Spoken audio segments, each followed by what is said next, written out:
right, ladies and gentlemen, today welcome to the Freemium podcast. We got my buddy Jake on. Jake, welcome. Thanks for coming here. Thanks for having me. There wasn't too much traffic? Yeah, not too much today, no. Okay, cool. We're going to talk about all things crypto, markets, that kind of crap. So if you're not interested in that stuff, I wouldn't listen to today's podcast. A few other things. We could talk sports too. We could do anything. Should we talk about Greece? We'll see what happens. We could talk about Greece. Certain things can't be said, but... So, yeah. There's a lot of things that can't be said. But talk to me about what it is that you do. Absolutely. So my current role right now is representing the Orion DOW as an ambassador. So Orion is a crypto project, and we're in the DeFi space, decentralized finance space. I got into crypto.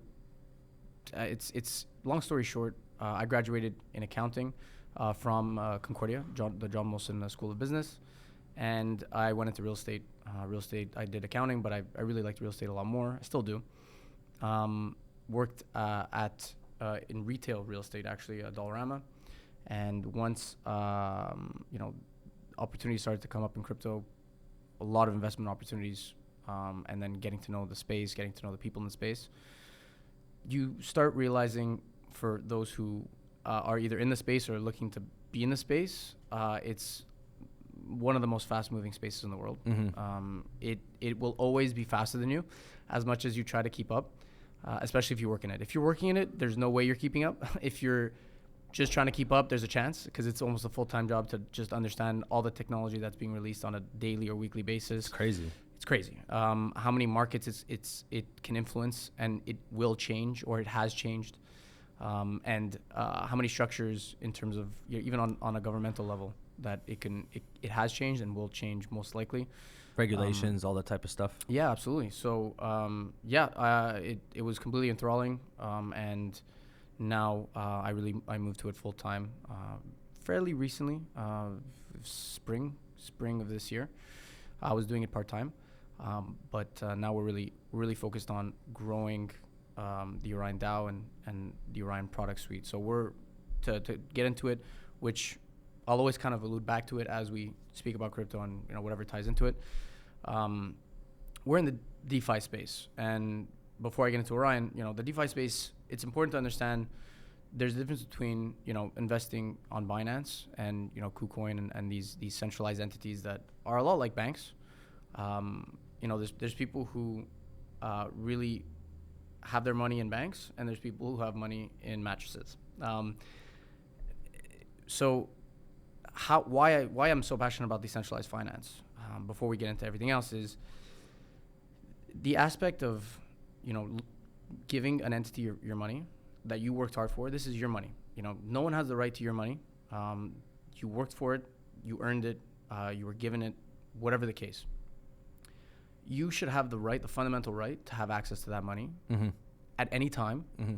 anywhere in the world, whether you have access to the internet or not, whether you have access to anything or not. All you need is in decentralized finance or DeFi is your own wallet, your digital wallet that at this point doesn't even need to be connected to the internet. I could have my money where it is and send it to any other entity or any other person whenever I want, or access it whenever I want. And that's one of my biggest one of the biggest reasons I joined crypto is because obviously we've seen this with at the start of COVID, and especially the ramifications of COVID on the global economy, is you're really starting to see these entities start to crumble. You're referring, when you say entities, you're referring to banks? Yeah. So banks especially, but let's say banks, but also governments. I mean, not to say that we're trying to topple governments. Government will always have. Will represent something we always need. We need a bigger entity, making sure that there's Social Security and whatnot, right? Those are necessities that I think we could all agree on we need, but their involvement in our personal lives and our personal finances is something that has been growing and growing every single year, especially in Western culture and in our culture. Mm-hmm. And I agree with that. And it's because it's growing so slowly. We don't really tend to take a step back and realize, what we have control over anymore. So this was my way to be a part of, I don't want to call it a revolution. I don't want to call it something bigger than it needs to be, because anytime you say the word revolution or anything like, that's too astronomically big, people think, that guy's trying to change the world. And we're just trying to take steps towards gaining control back of, our identity or who we are, right? Because if I can't control my money, if I can't control things that belong to me, my items, my possessions, then who am I? Who is in control of that? If it's someone else, then I'm not really me. I can't really do everything I want to do at any time. What was that thing that Carl Schwab said in the World Economic Forum that said, you'll own nothing and be happy? Yeah. Well, it's like, well, who's going to own it? Well, the government's going to own it. And that's really, we're getting closer and closer to that, right? I agree. With 5G is a technology that's an amazing technology that we're embracing, but it's also a scary technology if it's in the hands of a government that has these intentions, right? The intentions of controlling more and more of its people, in terms of tax, in terms of entitlement. And that's something that I just want to cut you off there for 2 seconds, Yeah. Jake. It's like, and I agree with everything you're saying right now. Yeah. What I find people don't understand either is that, because you said the word intentions. So a government, they have the power, but they have good intentions. I'm not comfortable with them even having the power to do so, even if they're good intentioned or not. We live in a democracy, or whatever you want to call it. Because if all of a sudden the government has that power, it's kind of like Edward Snowden. He's like, you can't give them the power, because if all of a sudden one person comes in, one dictator, one whoever comes in, and they turn the switch and they already have access to all this power, they can abuse that power. So I'm not even comfortable with, and not enough people recognize this, I'm not even comfortable with the fact of the government and how much power they already have. I don't like it at all. And there's way too much trust in the West in general with government institutions. We trust them way too much. I agree. I think it can't be, there isn't an ultimatum here, and there's no right answer, but there's a right path. And the right path is not to give them more and more control over time. And it's not for the people that are part of this government to feel more and more entitled and more, waiting, sitting down on their couch, waiting for the government to step in and save them, right? In terms of jobs, in terms of anything. What we have here, you're speaking my language. Yeah. So what we have here, especially here in Canada, I don't want to get too into political, Canada. The US we can, but Canada, I'm losing my respect for the politics right now, and especially in Quebec. Quebec is not where it can be. I have so many friends that became teachers, unfortunately, which it shouldn't be. I shouldn't have that sentiment. It should be one of the most rewarding, fulfilling jobs. Yeah. But they were picketing yesterday. I saw that. Right, and why? Because our government is not funding one of the most important jobs, which is a fundamental pillar of the future of our country.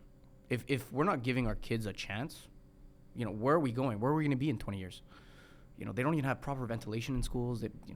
COVID exposed a lot of different difficulties and issues with our education system. That's just education. Then there's healthcare. Again, I don't want to go on too much of a tangent, but what I don't like is, taxes, right? And healthcare, right? So Social Security is great. Yeah. Obviously, we need that. And Canada is one of the best places to get service when you're dying or when you have something very, very serious, which is amazing. Yeah. I'm assuming you don't have anything serious. I don't have anything serious. I hope I don't. I don't think I do. What are we doing? What are we doing paying for something that we don't need until maybe never? If we don't ever get the C word and we don't ever get, these really bad diseases that are treatable, that cost a lot of money in the States, you have insurance, right? You get to pay what you want to pay for whatever you get, which is great. For me, that's kind of a freedom. Here, it's healthcare takes your money, and whether you use it or not, which is a lot of people don't, by the way. So many people never get blood tests, so many of my friends. I never used I don't remember the last time I went to the hospital. I'm not going to wait 15 hours. I'm going to go private. Oh, there we go. Yeah. So you're not only paying out of pocket, you're also paying private. So it's again, this all leads back to because freedom, I can't. right? I mean, why would you literally have to wait 15 hours? In many cases, you're not even going to see a doctor. If it's Absolutely. Why would I go wait there? You have to put yourself in a wheelchair and cry bloody murder to be able to be seen at an ER, especially. Yeah. So it just all leads back to the freedom of choice. I find we're moving away from the fact that I can't go to the bank is gonna, you have 100. Let's say you worked your bum off. You worked many years. You could swear if you want, by the way. Absolutely, but I won't need to. If you want to. Let's say you work your bum off for 5, whatever, 10 years, whatever amount of time it is. You have $50,000 to your name. You go to the bank, you give them the $50,000. Yeah.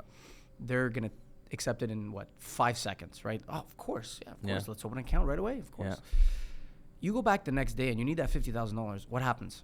They put you through the ringer. Well, first of all, if it's not 9 to 5 or 9 to 9, Yeah. no one's there. No. Okay, so No. if you needed the money at 2 a.m, you're not getting your money. Yeah. You're going to an ATM, and an ATM has a limit, Yeah. a daily limit. Forget hourly limit. This is a day. I had to sell a car. It was we sold it to a gentleman. We had to wait for payment. It was $15,000. It took him like a week to pay it. He's like, I have to e-transfer you. I have a limit on my e-transfers, and this is how it's gonna be. Like, what kind of freedom is this? Mm-hmm. My bank has a limit. I don't have I don't even have access to. I just went to through. the money. I just went through the same thing as well. So I just moved. I had to put $9,000. There's a $3,000 for the first month. I had to give a $6,000 security deposit. Yeah. Because there's supposed to be no dogs. So they're like, look, I'll let you have the dog, but they have hardwood floors. I get where they're coming from, and also too, if I was a landlord in Yeah. Quebec, tenants have a lot of rights and stuff like that. So Absolutely. I get where she was coming from. So I said, no problem, I'll give you the security deposit. But I had to do the same thing. Took me 3 days because my limit with TD is $3,000 per transaction. But what I hate is you're okay with that, and maybe you're not, but you I did would it, have, right? I didn't even think. You don't have a about- choice. I didn't have a choice. You don't have a choice. I don't have a choice. Yeah. And for me, that just that's crazy to me. Yeah. It's like you worked. That's your money. That's what you own. That's yours. Yeah. All of this here, this is yours, right? Yeah. It's like someone going, you could only have this much right now, and all the rest you could have later, but you can't have it now. Yeah. Who are you to tell me what I can and can't have access to when all of it is mine that I've worked for, that I'm contributing back into the economy, that I'm paying my dues. Anyway, so it all leads back to why I'm working in the space and DeFi, because you have access to your funds at all times. I could admit, right now, I don't have a lot of funds in the bank. I don't like to have funds in the bank. Why would I want someone holding my money and reinvesting it? By the way, it's not even in your account. A lot of people don't even know that. It's like I know. they see a number. That number isn't even in your account. It's being invested in low, medium risk funds anywhere in the world. Treasuries, bonds. All that stuff. Hopefully they're buying bonds. Hopefully they made those good decisions the past couple of years. But that's what we're prisoners to. I know that's kind of extreme because we're not. Canada's an amazing place to live, and we have a lot of amazing freedoms. But when it comes to money, that's very important for your day to day, for your life. We need it all the time. So do you think I'm gonna just a little tangent because I've been thinking about this a lot. Yeah, it's not that big of a tangent. Do you think it's a bad thing that there are only 6 or 8 major banks in Canada? Do you think that's a good or a bad thing? So if you go to the U.S., there's thousands of banks. You've got the big banks, Bank of America, Chase, JP Morgan, all the big guys. A lot of private banks. But there's a lot of private banks, a lot of regional banks and stuff like that. There's pros and cons to each side. In your opinion, do you think it's a good thing overall or a bad thing that we only have 6 or 8 banks, whatever it is, in Canada? So Canada does this with more than just banking, right? With marijuana, we do this with booze. They've made sure telecom, yeah, especially big one. Yeah, that's a touchy one because that's nuts. We pay. I think we're top 3 in the world. We get rinsed. Yeah, we're top 3 most expensive telecom in the world, I believe. Anyway, and the CRTC will tell you they're there to protect you. Absolutely. So my comment on that is, especially during COVID or Silicon Valley Bank and what happened with the start of the collapses of the banks, which we'll probably see a few more of them. I think so too. What happened is these are private regional banks, right? So when you ask me if it's a better structure, it's hard for me to say yes, only because I think I'm not super up. I haven't looked at what the Canadian bank structure is lately, but I remember during our schooling, we had a very good structure here, and it's less about if there's not that many entities, and they're all being controlled by the government, it's one thing. But it's about how well they're being controlled, and what freedoms they're delivering for their people, right? SQDC, booze, all these things are controlled, right? If it's beneficial for us, then I don't mind it, right? You are removing a lot of potential entrepreneurs, right? It's a lot of private business. Yeah, of course, yeah. And we could go into that, but it depends. Like if you're gonna tell me you want to run telecom, if you want to run, our banks, you're gonna make more money doing it that way. It's better for the economy, and we're gonna save on taxes. Fine, that's not what's happening. No, right? So, do I like the structure? No. Do I like the U.S.'s structure? No, because also private regional banks are the first ones to go. They have the least amount of their foundation has cracks in it. It's privately run, right? Yeah, it is what it is. But in terms of the future of banking, that's a tough question, because you want regulation, and I'm in DeFi, and I also want regulation. I'm not anti-regulation. I'm not crypto is always going to be a wild west with absolutely no rules that no one needs to tend to. No, it's not. It shouldn't be like that. No, there should be regulations, because there's always a couple of cowboys that'll ruin it for everyone else. Absolutely, so you need to have the regulation. And even with regulation, there's going to be cowboys. Yeah, just less. Yeah. Just the goal is look at less. Sam Bankman-Fried just went to jail. He's Absolutely. going to jail for 110 years. And, Yeah. I mean, that was the wild west. And yeah. Hilarious with we're getting off topic, but continue. No, we could jump into that super quickly. Like Sam Bankman-Fried is basically a criminal. He's a convicted criminal. Yes, he's a criminal. Yes, he's a criminal. Yeah. I think it's hard to debate whether we're happy or we should be happy with him going to jail. He stole a lot of money. Yeah. But what we learned most, I think this is like a lot of people say, or the market said, it was very bad for crypto, obviously. But that's the emotional response, which is fine. It's obviously long-term, vision-wise, good for crypto. Why? Well, we don't want these people running around and doing what they did more and more. And what SBF did was very simple. He had a hedge fund, and he had an exchange, Alameda and FTX.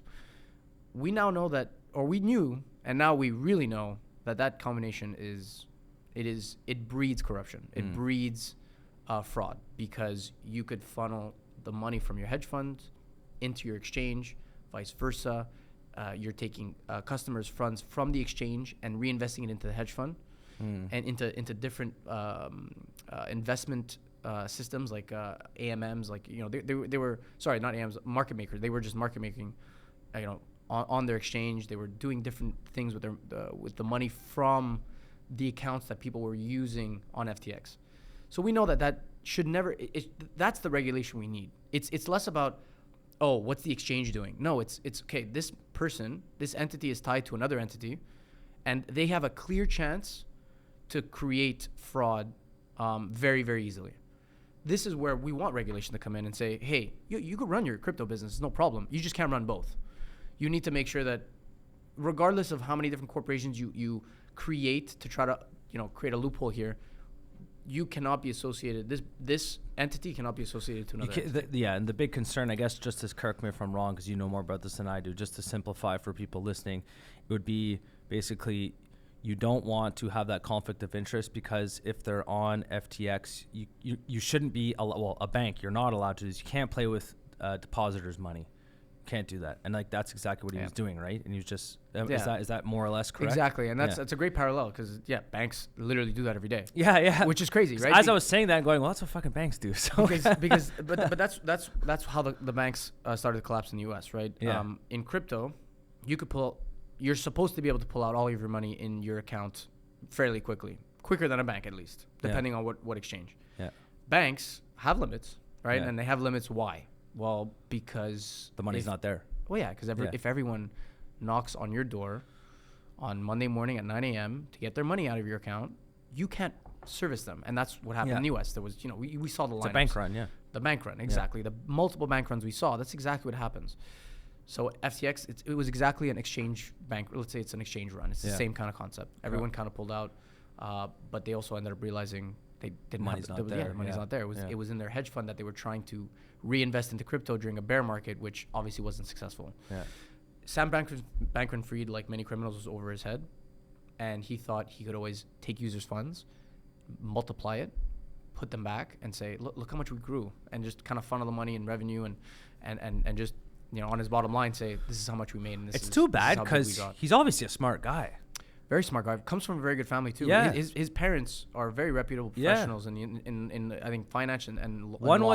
was a professor at Columbia or any like one of the big schools, Yale, Columbia, one of those Absolutely. ones or something. That's why he was super reputable. Yeah, and it's a shame. I guess it obviously comes down to greed or ego or whatever the hell it is, but it's a shame that people like that do that.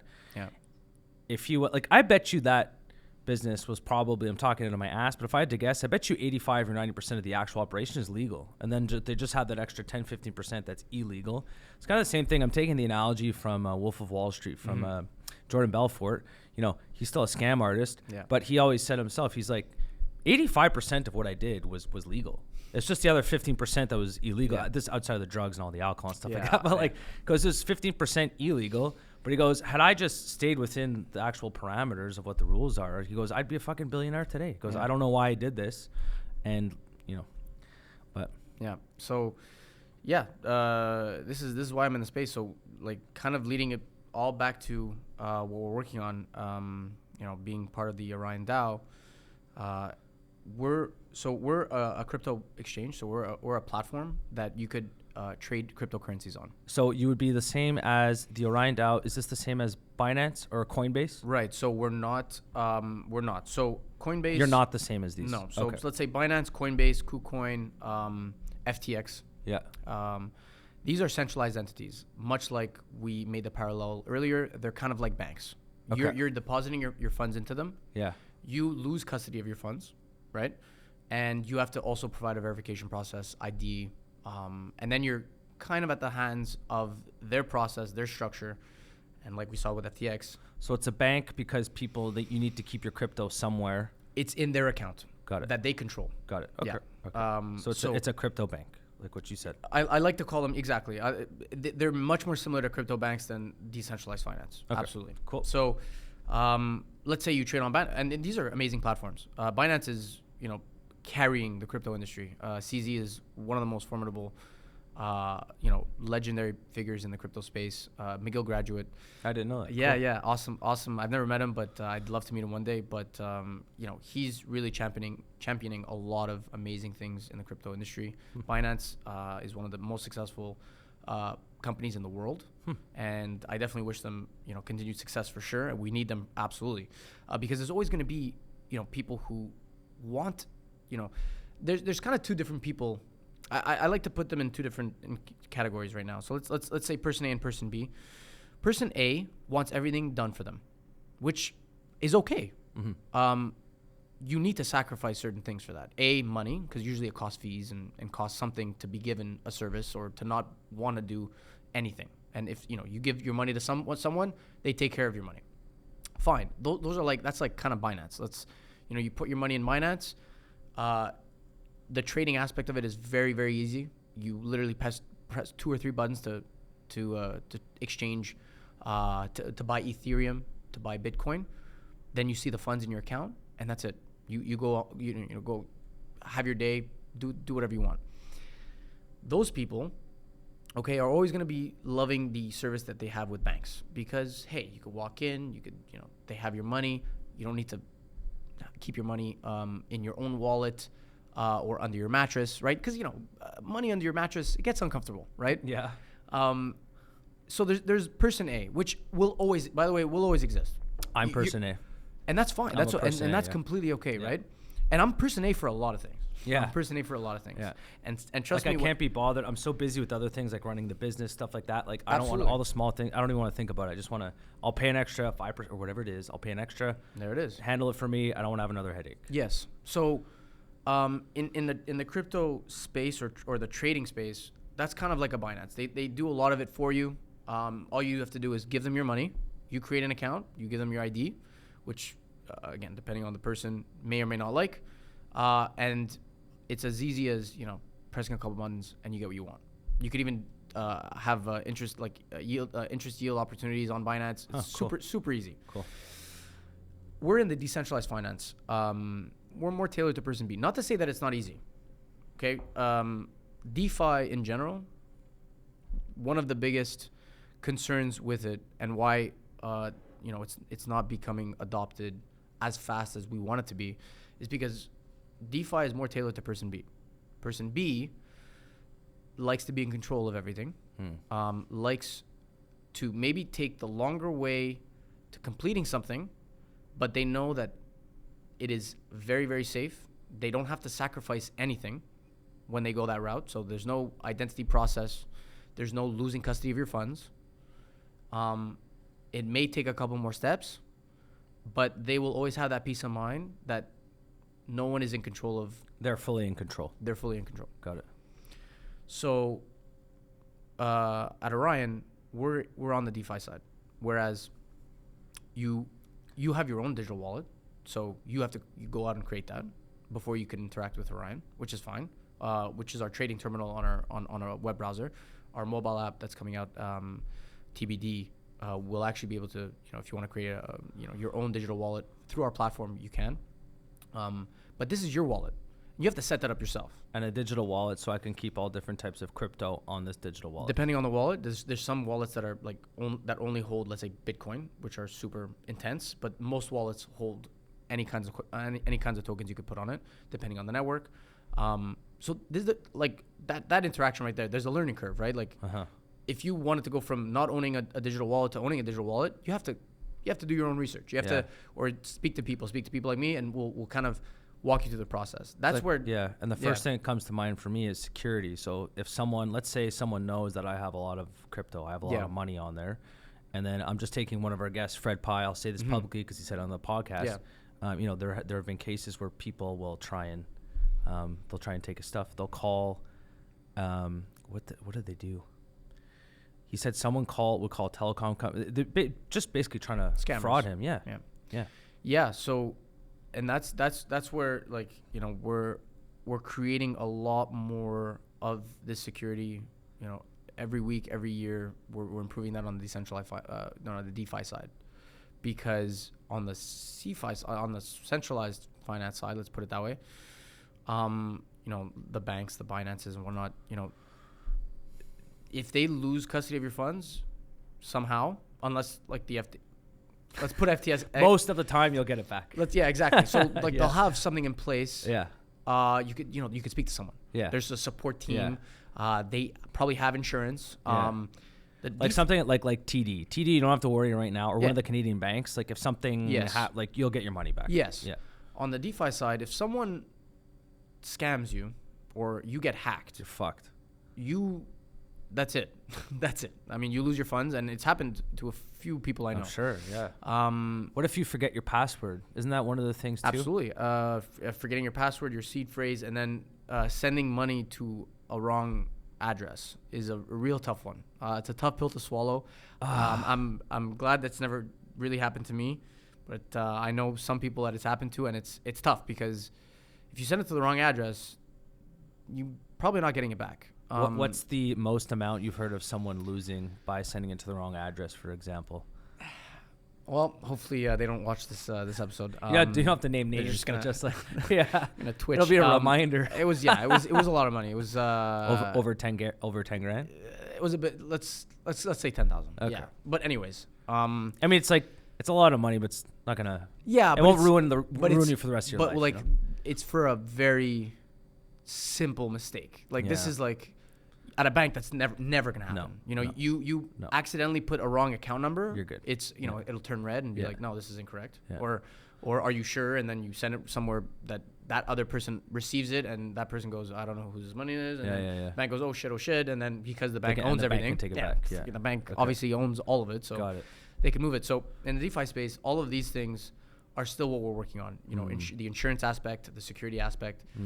But that's what we're sacrificing with Person B is, yes, I need to be more aware of how to use these technologies, and there's a learning curve, and there's also being up to date with the technologies. But that's what I'm willing to do to never lose custody of my funds and not want anyone to control, the decisions I want to make on a daily basis with my money. So So I have a quick question for you. So on an exchange, it's an exchange. Binance, that's an exchange? Yes. Okay, so on an exchange like Binance, can that happen on Binance? So let's say, for example, I send you money. I'm not supposed to send it to you. I'm supposed to send it to Shamar. Can Binance reverse that transaction, or I'm kind of fucked as well? I believe that's a good question. Actually, I'm not sure because that hasn't happened to me personally or anyone I know. That's a good question. I don't think they'll actually be able to do much because if it goes to another wallet address, I mean, the intent was that you wanted to send it to that wallet address. I'm not sure, but again, Binance is a $100 billion project at this point, or almost at 100 billion, whatever it is. It's massive. So I'm sure depending on the amount, right? If it's $100, I'm sure there's a support team that's gonna be like, hey, let's get this guy $100 and move on. Let's close this ticket and move on. If it's 50 mil, it might have. But if it's 50 million, that's on you. Like you gotta, you better be checking that address like 15 times. But either way, you should never be. This is something that everyone should take as advice. You should never be sending, like, if you have to send a large amount, always do it in installments. In the DeFi space, or even in the crypto space, if you have a lot of money to send somewhere, make sure it's in installments, so that if there's any one of the installments that screws up, it'll only at least be one installment that you fucked up, screwed up on, right? So I highly recommend, like, 50 million to send 5 or 1, send even $100 to the guy, to the recipient. Ask them for confirmation. They send you and this goes into blockchain technology, and also why I'm in the space is all of this is on a ledger. All of this is on the internet. All of this is tracked and transparent. So if you send money on the blockchain, everyone in the world can know that you sent the money. Now, your identity is not public. The entity's identity is not public, but that transaction is online, is public on a public ledger. So when you're sending money, anyone could know, and which is amazing, and it goes against a lot of what people say about how crypto is, it's just attending to the black markets, and it's all about fraud and people laundering money. Yeah, sure. So there's always going to be, like we said earlier, there's always going to be a portion of people that are going to be using it, in the wild west. But if anything, it's actually a lot easier to catch criminals on the blockchain. If you're using DeFi or digital currency, it's so much easier to track down. And this has been going on with I think it's the FBI or the CIA. I believe it's the FBI that's taken hold of basically creating a blockchain team of guys that goes out and finds all these fraudulent transactions, and they're apparently killing it. I can't remember where I read or saw that, but it's so much easier to track fraudulent money in crypto than it is in our world. Why? Well, it's cash, right? You have to have a tail. You have to be in their phones. You have to be, this is like all the traditional spy stuff, like the investigative techniques that haven't really evolved too much. If you don't have any technology on you, and all you're dealing in is cash, and you're in tough to catch you, and you're in a remote area, and you don't need to put anything on a plane. Yeah, you're good. It could be a boat is not even hard to get away with. Well, it's like all the drug dealers, like Pablo Escobar and all that stuff. Like when after he died, they were finding just cash all over the place, dug in the ground. Exactly. They're creating underground, ecosystems of cash. Yeah. I mean, how are you gonna find that? It's impossible. Yeah. You need to be on the inside. Yeah. Whereas in crypto, everything is on the outside. Everything is reversed. It's basically turning the world inside out and exposing every transaction that has ever been made on the blockchain on a public ledger that everyone can access. Which really ties into the the transparency of it all, right? So Jake, I want to talk more though. So about the Orion DOW. So talk to us about that. So far from what I'm understanding is that you guys are in the DeFi space, decentralized finance. Yeah. So it's more of the people who want to have. I'm just summarizing what you're saying. They want to have more control of the, I guess we can call it crypto exchanges. They want to have more control over the crypto that they own. Absolutely. And then, so you guys are working on this. Can you just elaborate on what exactly it is that you're working for, outside of the fact that, you're trying to build an application, you said? And, yeah. And like, what's the vision? What's the main purpose of the Orion DOW. Is it Orion or Orion DOW? Yeah, we could say Orion DOW for the purpose of this. Okay, Orion DOW. Yeah, okay, problem. what is the vision of the company? Yeah, so Orion is an exchange, right? So it's a place you can go. It's a decentralized exchange. Okay. So you have to, create a wallet, or if you have, your digital wallet, you plug in your wallet to the exchange. And what we do is we aggregate. So we go out and put together all the different prices for whatever token you want to exchange, right? That's where our technology comes in. We take all the prices from different markets, the biggest markets in the world, and we make sure that you're trading at the best price possible on the market whenever, either it's a market buy or limit buy, a limit order. We're making sure that your price or the liquidity, we call it liquidity because it's every digital token has X amount of liquidity, which is X amount of money, X amount of funds that is in circulation, either that people are adding to pools or whatever liquidity is invested into that token that is accessible. We call it liquidity. So what we do differently than other exchanges, especially decentralized exchanges, because we don't want to really be compared to centralized exchanges. We're not centralized exchanges, right? How we're different is we're aggregating decentralized liquidity. So we're aggregating like a Uniswap and a PancakeSwap. So these are like the biggest decentralized exchanges that same concept. You have your own wallet. It's a couple more steps, but you're in custody of your funds completely, and you're interacting with automated market making pools. So these are pools that the public is adding to, as they add liquidity to these pools, they get rewarded with interest and with yield. So not to get into too much of the technicals on that, these decentralized exchanges have decent, good liquidity. They have good prices. They don't have the best prices. Like we mentioned earlier, Binance, because they're a bank-like entity, and KuCoin and OKX, these are the biggest centralized entities in crypto. They have the best prices because they have the biggest markets. We also aggregate those markets, those prices, which is unlike any other decentralized exchange out there.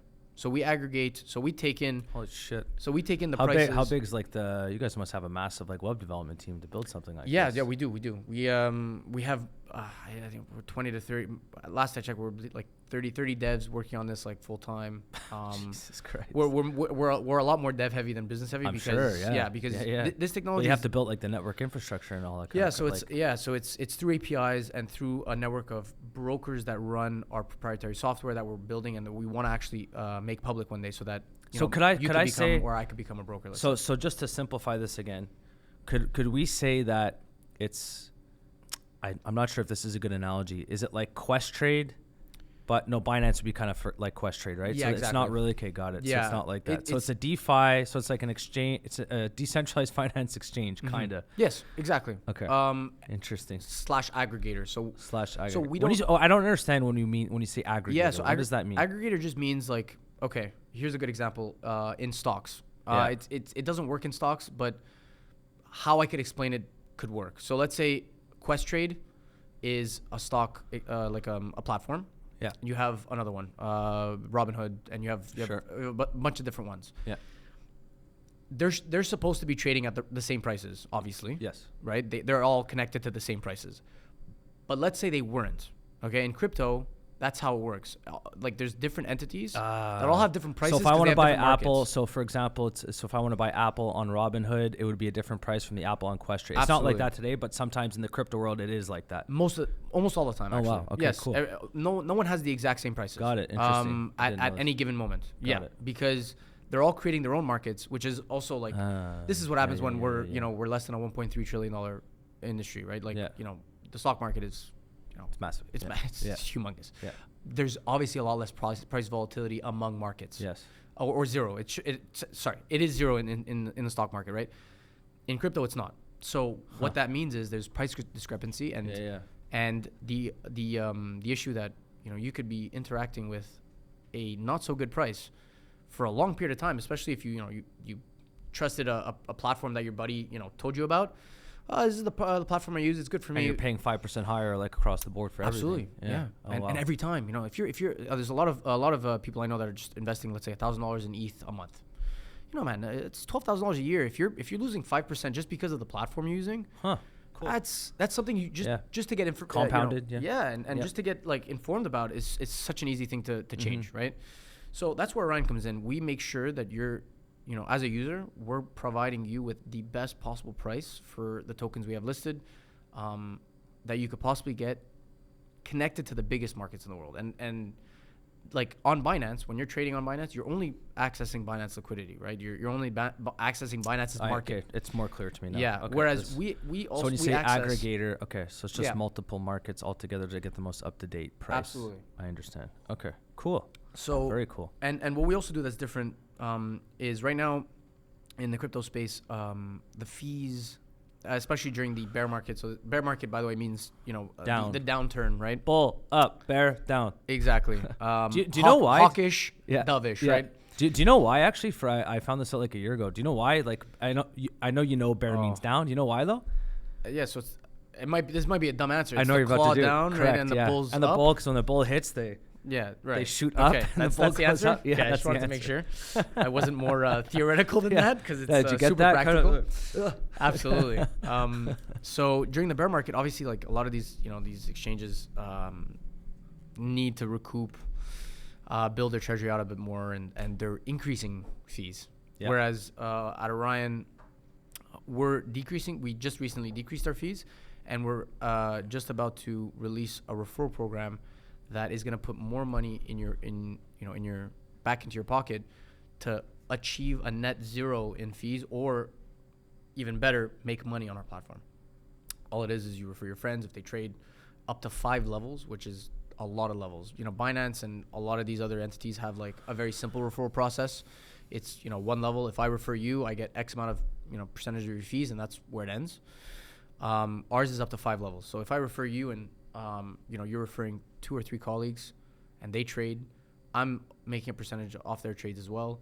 And all of these fees, our goal is to keep giving back to the community so that when you use Orion, you're not only paying an extremely competitive, if not the best price, you're also hardly paying for fees and have the opportunity to net zero on all fees or net actual income just by simply being in our ecosystem and using Orion. So that's where we're moving towards, and this referral program is going to be coming out actually very soon. It's is this an American company or a Canadian company? So we're based in the Cayman, like a lot of crypto platforms. But this is just to avoid regulation. Do you travel there often? That's where our headquarters is. Our business team is scattered in the U.S., in Europe, Russia. So you guys are all over the place. Yeah, we're a few here. My colleague Stefan, who's a part of the Orion DOW as well, a DOW ambassador, we're here in Montreal, cool. And we go way back. This is me and him have been working together for many years, and so I'm fortunate to have him here. And we try to go visit our colleagues in the U.S. and overseas a couple times a year. So we recently visited them.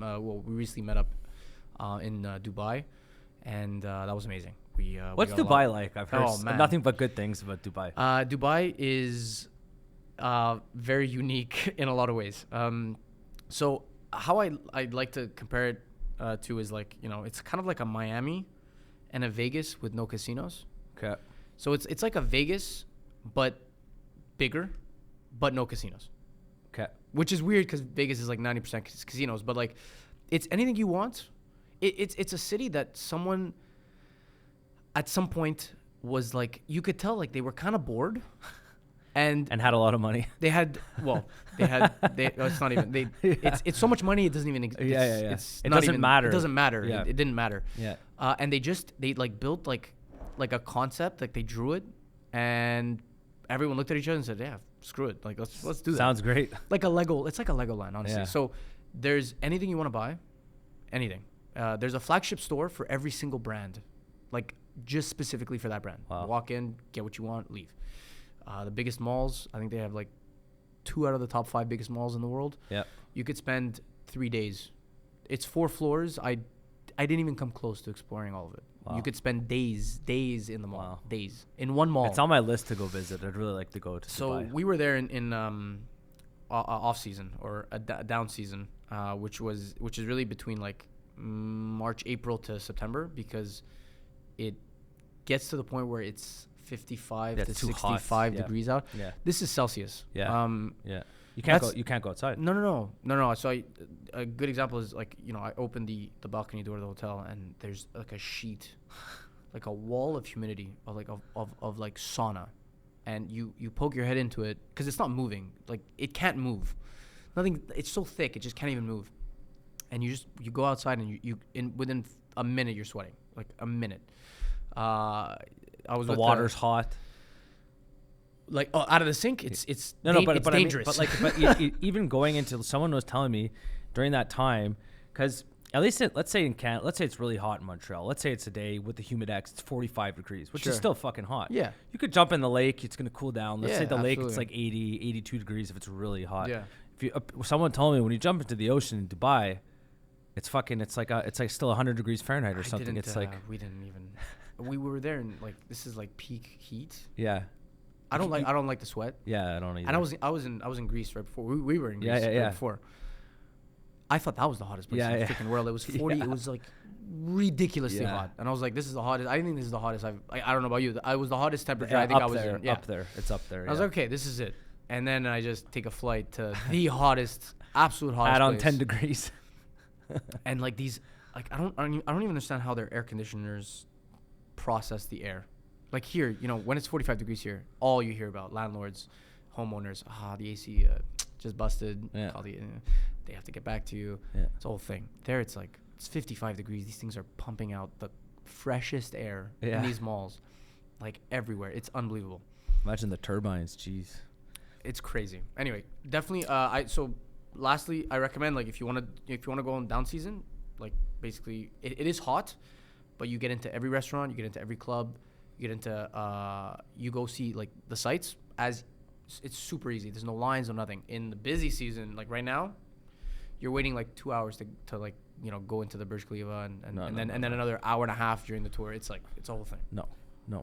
I want to switch gears and talk about CBDCs, also known as central bank digital currencies. This is a hot topic. You see more and more, not coming from the financial media, but coming from I wouldn't even say governments, but they're obviously talking about central bankers and all this kind of stuff, and all the benefits of having a central bank digital currency. Can you tell us why you either agree or disagree with having a central bank digital currency? And before we do that, can you just explain like what is a central bank digital currency? Yeah. So a central bank digital currency is, the easiest way to put it is cash but digital. It's your cash that you have in your pocket or anywhere in the world, or in your country, turned into a digitalized form of it that is completely trackable from A to Z. Mm-hmm. Like, it's very exactly the same as what we're building in crypto and in DeFi. The reason that there's a lot of issues behind it is because you're putting a lot of control, even more control, in the government's hands. They're going to be able to track, as much as they're going to be able to track bad things more, like, because we said that, we said it earlier, tracking cash is literally impossible. Mm-hmm. So there's going to be good things about CBDCs. And they'll keep reminding us of that. Yeah. Terrorism. That's their black market. Yeah. As much as that is cool, CBDCs open doorways to things that are become more and more Orwellian. Yes. And I want to tie it into social score, because I know, so when this is how the world works. When a place like China comes out with a social score, we all laugh in the West. Same thing with COVID, by the way. We all, we didn't laugh, but we were like, oh, that's, COVID came out in China, one of those China things. They don't have anything under control. Yeah. It's fine. Well, it came here and it affected all of our lives for 2 years, and it was a serious issue. Yeah. China and there's other places in the world that are really embracing 5G and embracing, keeping track of their society. implemented a social score, right? Yeah, social credit score. Yeah. Social credit score, exactly. So what that means is we have a credit score technically here, right? It's our credit, like our credit card score, our bank. You know how much the bank. It's basically like how well do you pay your bills? Exactly. More How well oversimplified version. Exactly. Yeah. Are you on time and did you ever pay interest? Whatever. Fine. What happens is with the introduction of CBDCs, it's going to be very hard not to keep going down that route until we get to the point where, because they could keep track of everything, and in fairness, right? And this is how they're most likely going to, in the name of equity. and exactly, and yeah, inclusiveness, and all exactly. that shit. Yes, diversity, equity, and inclusion. Perfect. It's a perfect storm. Perfect. I don't blame them, right? I don't blame them for trying, right? It's hard to not debate that's not where we're going to be going, because you're going to be able to actually accurately track every single person's finances in your country to a T, especially if they remove cash. If you remove cash completely from circulation, which is like if you're not doing that, then what's the point of a CBDC? Like, that's the end goal of a CBDC, is that there will not be one Canadian note left. Then they could track everything. They will be able to track, where you went. That's with ourselves, but where you spent your money, where the money came from. You won't be able to have accounts that are ever hidden, or cash that cannot be in custody. What do you say to the, and Jake, everything you're saying right now, I 100% agree with you. Yeah. What do you say to the people, because this is often the answer, the people that aren't concerned with this type of stuff? What do you say to the people that go, I have nothing to hide? Yeah, so that's more like the person A example we gave earlier. It's person A that wants everything done for them, but then takes their eye off the wheel, right? Because that's what happens when you have people doing so many things for you for so long, but the rules change in behind the scenes, but they're taking maybe a bit more money. You don't really notice it on the outside, but all the rules change. You're not really aware. It's inch by inch until it's at your front door. Yeah. Right. Yeah. Until it affects your life on a daily basis. And how it could affect your life is very, very simple. If we're giving custody of all of our funds to the government, because without cash and without decentralized finance that I'm in, they're gonna have, like, everything is the bank. Like, every currency that you hold in your wallet, they're gonna call it your wallet. It's not your wallet. It's an account. It's a bank account. It's the same concept. They will have access to at any time. They could freeze your accounts. They could take money from your accounts. If there's a bank run in Canada, and we're at the point where CBDCs went from what it is today to completely integrated and adopted, and no fiat currency exists in Canada. This is hypothetical. And Canada goes through a bank run. They're taking our money. If there needed to be a way that Canada stays afloat by taking a portion of everyone's funds to make sure that the country stays afloat and we don't go through harder economic times, whatever PR spin you want to put on it, whatever percentage it is, even if it's 1% or 0.5%, they can now just take it. And there's but couldn't you argue? So again, I'm gonna play devil's advocate. I just want to make it clear. I agree with everything you're saying, but I'm gonna play devil's advocate because I'm gonna try and pretend to be someone that doesn't agree with you. Couldn't you argue the same thing right now, that through quantitative easing or just like printing money and stuff, devaluing currency, that they're already in effect doing that? Like, most people don't understand that, when you print all this money and you pump it into the system, you are in effect dropping the value of the currency that you hold. Absolutely. And for people that don't own assets, it's a hidden tax. That 90% of the people, they don't understand how this works. Absolutely. But you could already argue that they're doing that now, and they've done this in the past. I mean, every empire eventually devalues their currency because they spend too much money, whether it's on, most of the time it's on wars, or they spend it on right now on social programs, welfare programs, all that kind of crap, but they over extend themselves. So couldn't you argue that we're already kind of doing that? Because like if it's a fiat currency, it's not pegged to gold anymore. All currencies, everything's fiat, nothing's pegged to gold. So it's like they're already doing that. Yeah. So so there's the conversation of CBDCs, and then there's the conversation of what value does fiat hold, and that would be the underlying value. It holds. There's some guy. I'll just I want to add this last part. One guy said, like who, like why is fiat worth what it's worth? Like it's a dollar because I say it's a dollar, and the guy goes, well, because the U.S. has all the guns, which is kind of true. It's like they have all the weapons. Yeah, they have all the debt, right? So the U.S. the world is denominated in USD, yes, right? Most countries that is in USD, and only until recently, which is a whole other topic about BRICS countries really growing and involving the U.S. less and less in macroeconomic deals or between countries. The USD is fundamentally what all of the currency in the world is backed by. Yeah. Is that the way to go? I mean, we're definitely seeing that it's starting to not be. The U.S. is definitely falling off track as the empire once was. Not to say it's going to keep falling. We don't know. It's very hard to tell. Nobody knows. Oh my God. People who are so passionate about like, oh, the U.S. is, we have to find the next superpower. Like, okay, let's maybe not. Yeah, who the hell knows? But maybe not. Yeah. We'll see. Now, I'd much rather the U.S. be the superpower of the world than communist China, Russia. Like, yeah, I mean, too. Hey, they've been the power of the world. We've had a pretty good lives. I mean, as much as we're complaining about certain things, we get good food and we have fun. I don't have to worry about getting bombed or stuff like that, we have good good social security. Yeah. So what it's all so what's the value really? And that's the exactly. I definitely agree with you. The inflation, the quantitative easing and the printing of money.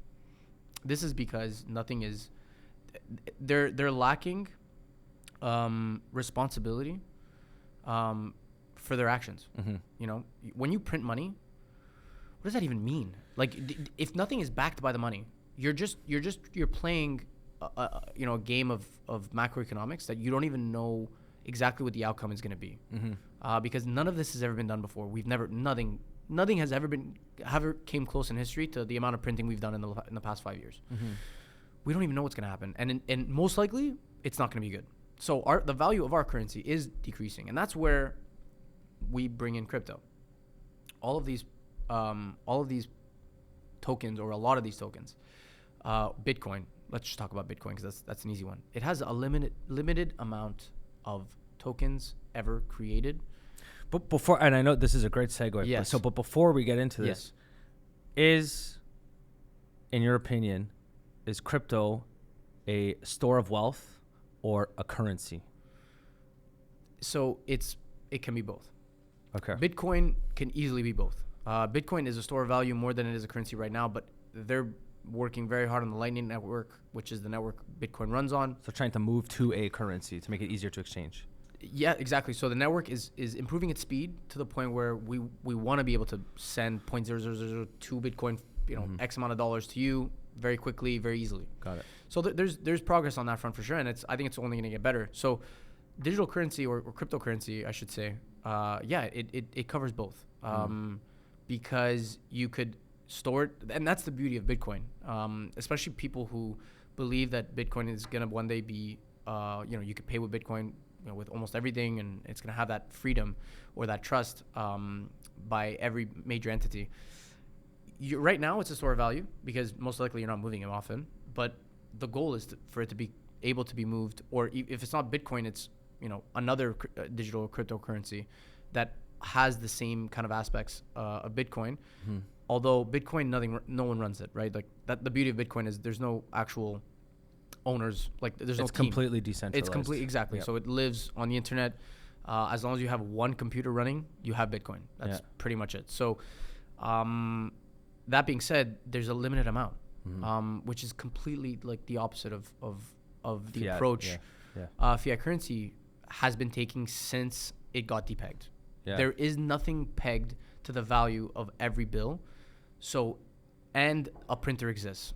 And if the printer exists, you could just keep creating notes and figure out the ramifications later. And did you ever see the memes of Jay Powell just coming up on the ledge and he has the money printer go burr and he's just shooting out money to everyone? That was bull market stuff for sure. That was a lot of that during 2021. But yeah, so I get the allure of crypto. I understand decentralization and all that kind of stuff. It does make sense. And Bitcoin, correct me if I'm wrong, it was created shortly after 2008 because of all the money printing they did to pump it into the banks more or less failed. They had to pump a bunch of money into the system. Bitcoin was born. Bitcoin started in 2008 or 9.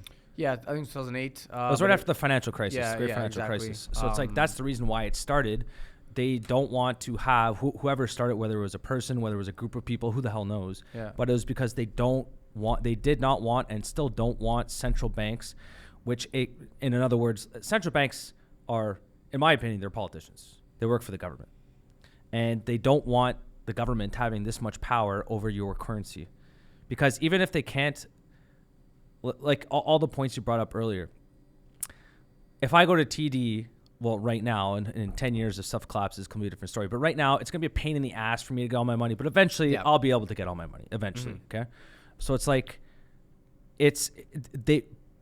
because I have access to all my money, but I can't control how much they print. Which is devaluing my currency all the time. Exactly. And especially if I'm someone with assets, I don't care that much. But if I'm someone who's the middle class or someone who's poor. Well, you should care about it for assets as well. I mean, if $1 million in cash is now not worth $1 million and real estate prices stay the same. Yeah, that's a good point. That's the same concept. That's a very good point. That's a very good point. But it's like, I just wish that people in the middle class kind of understood a little bit more about what it is that they're doing. Because the rich people are going to stay rich. The poor people they're poor. They don't have anything anyways. It's the middle class who have a bit of savings, not that many assets or stuff like that end up getting the short end of the stick. They really get screwed. And this is why, in my opinion, one of the biggest reasons why the gap between the rich and the poor is getting bigger. Like, everyone thinks it's getting bigger only in the US. It's getting just as bad. It's not advancing as quickly in Canada, but the gap between the rich and poor is way bigger than what it was 20 years ago. I think a big reason why that is because of all the money printing that's been going on. I honestly believe that. And I do understand the allure of crypto. I'm just a little bit skeptical because I think I'll preface it with this. Back in the day, the British government, when they had the sterling and people were still exchanging in gold, the government came up and said, if we catch you exchanging in gold, we're going to kill you. You have to trade in the sterling. You can't barter. You can't exchange in gold. You have to exchange with our currency. And so we're going to kill you. I think eventually, if crypto does end up becoming a serious threat to whatever fiat currency is in your country, whether it's the US dollar, the yen, the Canadian dollar, I think if it really comes under threat, that they're going to do something about it with force. That's my concern. That's my concern. Yeah, it's a valid concern, and I think they already started doing. Like China, you can't. Is it just Bitcoin, or you cannot use crypto at all in China? I believe without a VPN, you won't be able to access any crypto. And if you get caught with a VPN, like, you're in trouble. Yeah, I was there in 2016. There were VPN companies at every corner. So really? Maybe they closed up shop every 2 weeks. What the hell do I know? No, but I know that because a lot of the younger generation is on like Facebook, and they don't have, you're not supposed to have access to Facebook, right? But they're managing. They're managing through VPNs, because a VPN, like, you can't really stop that. It is what it is. So what I could say about that is I think they're already feeling threatened. But I don't necessarily like that narrative. Why I don't like that narrative is because we should definitely be working together. When you say working together, who be more specific? So who working together? This is the crypto. So the crypto industry with the banking industry, let's say. But I don't think that will ever happen, because the banking is like, banking and government are in the West are one. Yeah. So, and I think, because like, as soon, I'll let you say right after this, but like, as soon as, why would the U.S. not want to have the reserve currency? Why? It's like, if they can't control the currency, they lose a lot of power.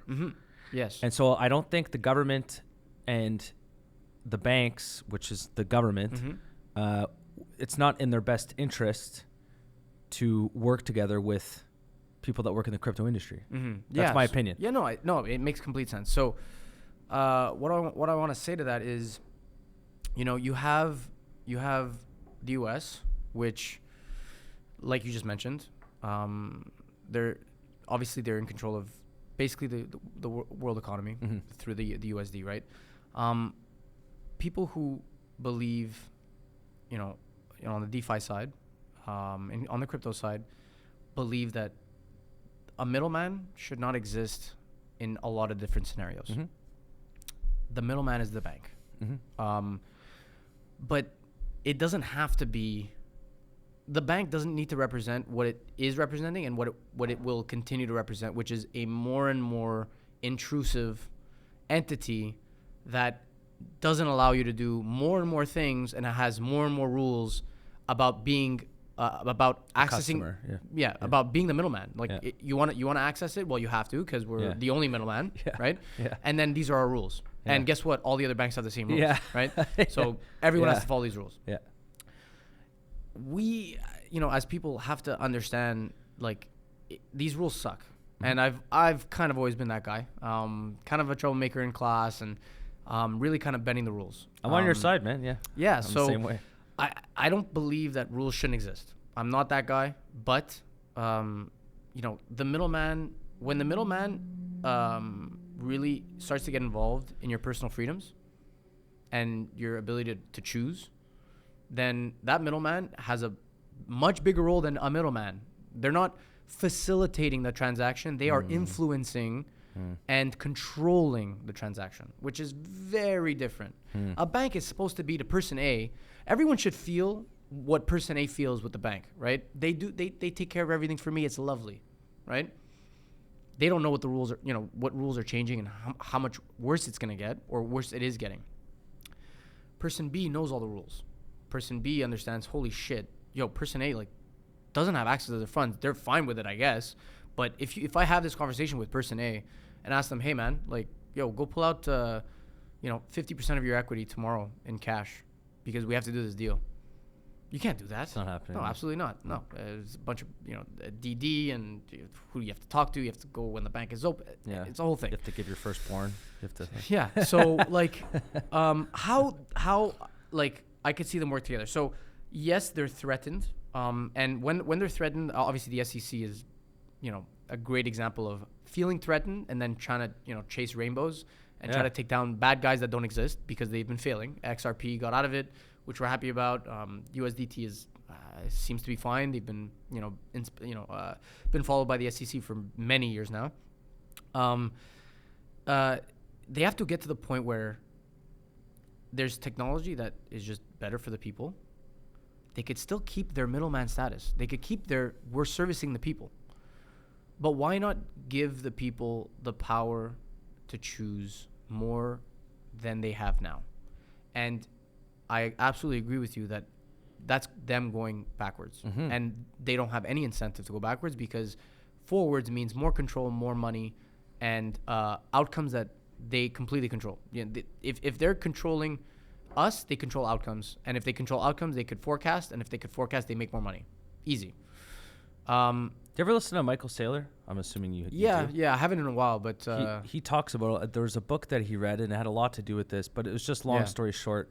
Currency is control. Yes, and they have a lot of control, and especially in countries that are a lot poorer than in the West. Yeah, it's very often that, like for example, we have one of my colleagues from Lebanon.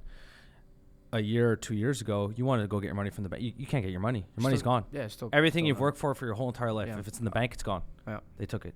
Yeah, I was there in September. It was last year. It was really something. Yeah, there's a lot of countries like that, and so this is where Absolutely. on the positive side of things, where people, because here there's a lot of trust in government institutions in the West. I think it's too much. You can debate that, but like overall, like. We have a pretty good society. You can live in America. You can, if you work hard, chances are you'll be fine. Mm-hmm. In other countries, most countries in the world, it's not like that. So for those countries there, the people that come from those countries, they're going to go, fuck you. I don't trust you. Why the hell would I trust you? You've been screwing me over my whole entire life. I'm not putting my money in the bank. I'm going to go work with these crypto guys. I want to be exchanging money in crypto. I want to have crypto because, twice you guys have taken all my money. So it's like that. I can understand the allure. It's just like I don't see a path. I don't see a big path to it I'm just playing devil's advocate. Yeah. In the West, because they have a lot more control and a lot more power. And I think the day that it does become a serious threat to the system, the financial system, that they're going to attack it with force. Yeah. I that's what I think will happen. Maybe I'm wrong. So let's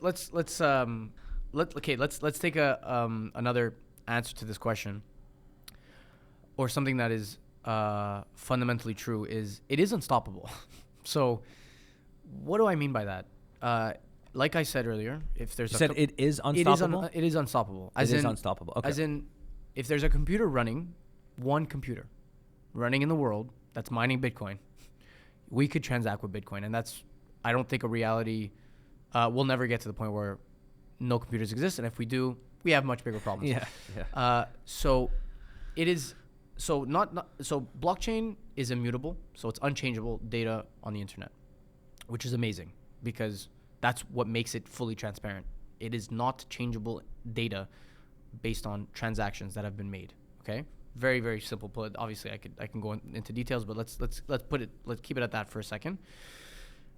If, like you said, those people in a different country that don't trust the banks and want to use crypto or a digital currency, they can. The government can't stop them. There is actually no way a government, and in the world, no matter what government, unless they take away my internet, my access to the internet, which I don't think any government is really doing, because there's also VPNs. They try sometimes. Let's not consider, let's say, the North Koreas of the world and really tailor to most of the world and how it works. Look at the U.S. I mean, if they wanted it out, it would have been out already. That force that you mentioned would have been already implemented, and we would have already seen the ramifications of the force by way of the elimination of digital currencies in the U.S. Why hasn't that happened? It's been, like you said, 2010, this has been like more than 10 years of Bitcoin existing. Why hasn't it disappeared? Well, because it can't. You can't, no government in the world could stop me from buying Bitcoin and sending it to you. How? If I have my own wallet, they could stop entities like Binance. They could stop centralized entities. Remember that part of the conversation. When it's not your money, they can control it. When it's your money, when I have my digital wallet, I can connect to my digital wallet and send you money, and they can't do anything about that. So what that means is, they know that. At this point, they know. They didn't. Now they know. What that means? Well, what do we transact? What's the biggest store of value in crypto? Bitcoin, obviously. It's half the market cap. It's around 700. What would be the second? Ethereum, probably? Yeah. So let's say Bitcoin is around 700 billion. It's half the total market cap as we speak, let's say. What happens when you can't actually control transactions of Bitcoin in your country? Because there is no way, unless it's like full-blown Big Brother, no access to internet, communist regime, whatever the heck happens. Again, other problems will ensue that will be way bigger than this. Yeah. What that means is you got to join them. And what does that mean? Well, the U.S. mines Bitcoin. In your perspective, if they wanted to shut it down, they could. At any time, they could shut down every Bitcoin mining operation in the U.S., but they can't. Why can't they? Well, because if they shut them down, guess who's going to start running those machines? Guess who's going to start mining those Bitcoins? Everyone else who wants power away from the U.S. So what does that mean? Well, there is a power to be had in crypto by the U.S. government. It's not one or the other. It's not only, a decrease in the fiat currency means that we need to shut down Bitcoin because we don't want, cryptocurrencies to gain popularity. Well, they're kind of handcuffed because they need both. Because if more and more countries start mining Bitcoin, and they get to start controlling the Bitcoin and the cryptocurrency, and if it grows, especially if it grows out of spite, because that's what other countries love to do out of spite against the U.S. is, they're not doing that, we're gonna do it because we want to take control over whatever sector that is, or whatever, anything we can get control over the U.S. we will, right? There's so many countries that operate like that. They realize they don't have a choice. BlackRock just came out with a Bitcoin ETF. News. I don't think it came out yet, but it's news that it will come out. It will eventually. Yeah. But that's just what is that? Like, I know it's you can buy it on the stock market. Mm-hmm. That's all it is, right? Well, yeah, exactly. Okay. It's the. So instead of buying it like on Binance, for example, you can buy it on the regular exchange. Yeah, you can go to your fund manager. You can go to your got it. And they take, it could be a part of your mutual funds. And they take 0.5% or whatever the hell they take or something. Yeah, whatever they take, exactly. But like if you buy it, but they're not through them, you don't have to. You obviously pay a lot less and again hold the custody of it. And they're not investing in like blockchain. They're not investing in any of this stuff that in DeFi, all that. They're not doing any of that. This is basically just a stock, I guess, or an ETF you can purchase on any exchange. Technically, yes, but fundamentally or theoretically, they're investing in the cryptocurrency space, which will seep to, like, it'll seep through all of these different, we call them altcoins, which is all the other coins outside of Bitcoin. This is where I was going with the question. Mm-hmm. So if BlackRock comes up with that, if you get these big banks, these big institutions, I mean, BlackRock, they have 10 trillion assets under management, something insane, right? Well, the top three, I think, biggest in the world. It's like them, Vanguard, yeah, and exactly. I forget who the other one was, but they have they have a lot of influence on a lot of the biggest companies in the world.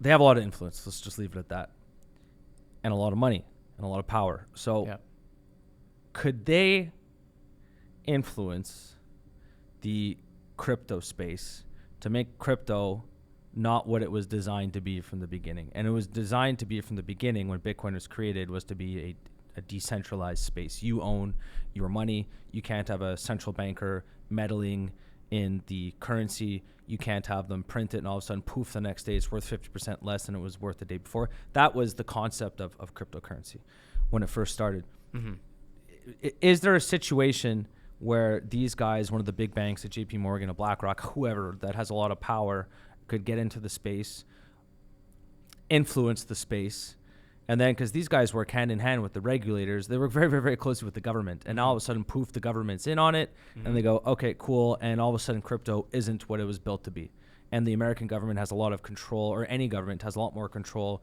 than it was ever designed to be at the beginning. Do you ever see a Armageddon scenario where this could happen? I know there's a lot of parts to that question, but just... Yeah, sure. I think you said it right there perfectly. It would be an Armageddon type scenario because Bitcoin is built already, yes, and is immutable. Like, again, you also can't change the foundation of what Bitcoin is. You can't create more. Like, no one can own it. So you can own it, but you can't own the network, right? Well, you can. You can. Okay. How that would work is you would own every mining facility that mines Bitcoin, and then you also would be able to just give that Bitcoin to yourself and own a majority share of Bitcoin, or the remaining Bitcoins that are yet to be released, minted. So that would be really hard to do. Yeah, well, because all it takes is like one guy in a different country just setting up a miner and being like, fuck well, you. you don't have all the control. Yeah. But no, that's what it is. So the whole aspect, that's where decentralization comes in. That's why Bitcoin is fundamentally for the people, is because me and you can become Bitcoin miners and we could add to the network ourselves, and this is like so cool because we're putting money in a network of people rather than a network of entities. Now, there obviously are entities that run mining establishments, and there's mining companies you can invest in. Yeah. Which will always have an upper hand, but there's going to be multiple entities of the sort. And if a government one day says all of these mining facilities, this is what they did in China. They seized all of the mining facilities and they claimed it to be illegal, right? Did China end up controlling Bitcoin? Well, no. If every country in the world does that, you're still going to have country-to-country control. Like, there's still going to be the miners that China's controlling and the miners that the U.S. Own. Well, it's still going to be segregated. So I think that would be super Armageddon worthy, is at the point where... So you would have to have different nation states all at once attack, which is never going to happen. Absolutely. Yeah. They can't even agree on what color. We can't get along with people in our own country. No, so it's okay. So that's most likely never going to happen. But yeah, that's the beauty of decentralization. It's through the people. It's, we're using public ledgers. We're using everything that is transparent. I could become a validator. You could become a validator to a network. It's really taking the power from these centralized entities that, at this point, we could really assume have a decent amount of corruption and not the best intention for the people, and move it into the hands of the actual people. And that's what kind of true democracy is, Mm-hmm. right? And that we're losing that a lot in the West. And me being a part of this industry is amazingly enlightening because of that aspect. What do you have to say? But before we finish up here, Absolutely. what do you have to say to people? Because, dude, I'm 100% on your side, and I'm constantly pounding my fist. I take more of a polished approach now.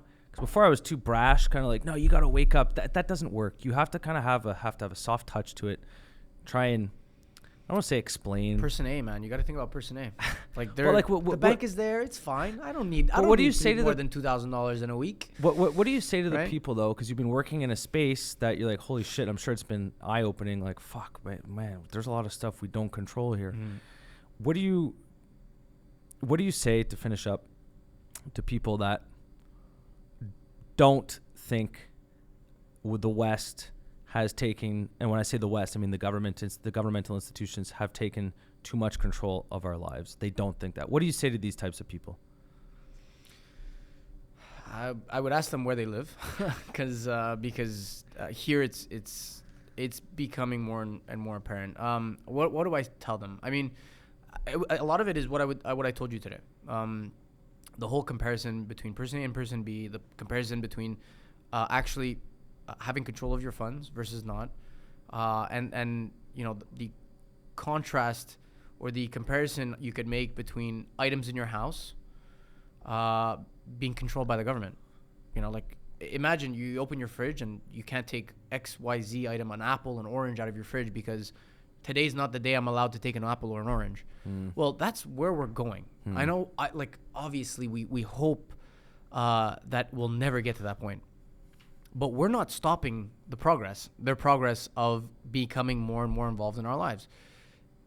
The Canadian government, you know, stopping Google ads, you know, they're already, the governments are controlling media, which is super tough. Thank God Elon Musk exists, and I recommend these people start using Twitter. That would be step one. Go on Twitter, create an account, start following some cool people, because that's like free. It's free speech. Free speech, unfiltered news, right? He looks at Twitter as a virtual town square. You're allowed to, to a point, can't threaten to kill someone, but you're allowed to speak your mind. Absolutely. And so it's tough. It's tough because, you know, what you have to tell these people is the issue is it's going to take a bit of work. And anything that's worth anything takes work. And if that person A is not willing to do anything, it's tough until it gets to their front door. And that's what I would try to explain to them is, if it's at your front door, we're done. It's already too late. We're done. We have no chance. We have cameras on every corner of an intersection. We have cars that are driving themselves that are going to be connected to the government. They're going to be completely, one day the government is going to easily be able to shut down your car. Absolutely. I know. Absolutely. So travel. So, you know, your stay, you know, where you live, your money. That's everything. What do we have left? What do we have left? Like, I don't want to be muddling through life asking the government for permission to do anything I want to do. Holy, it's like imagine as if we're kids in a classroom and we need to go to the bathroom, right? And every single time, Just need permission. I have to raise my hand to access this or something that's mine. Yeah. I have the fundamental right Yeah. to have this because this thing is mine. And maybe you're in the penalty box because you weren't diverse enough the day before. There we go. Right? Exactly. The social credit score, right? Like, if you were bad last week, you're not allowed to go to the bathroom this week. You know why? Because you took too long last week. Yeah. Teacher didn't forget that. Or you drove right? too much CO2 emissions. Exactly. Yeah, you ate 2 steaks instead of 1. You're only allowed to have 1. In the name of equality, right? Like, if that, you know, we have to save the planet, and then that's a whole different thing. Climate change, whatnot. So we don't have enough time. We don't. Next time you come on the pod, we'll talk about that stuff. Yeah. So at the end of the day, it's really, you know, think about. We have to kind of start thinking about the worst case scenario. Yeah. Because even though we think it could be not even in, you know, happening in our generation, this stuff happens super quick, man.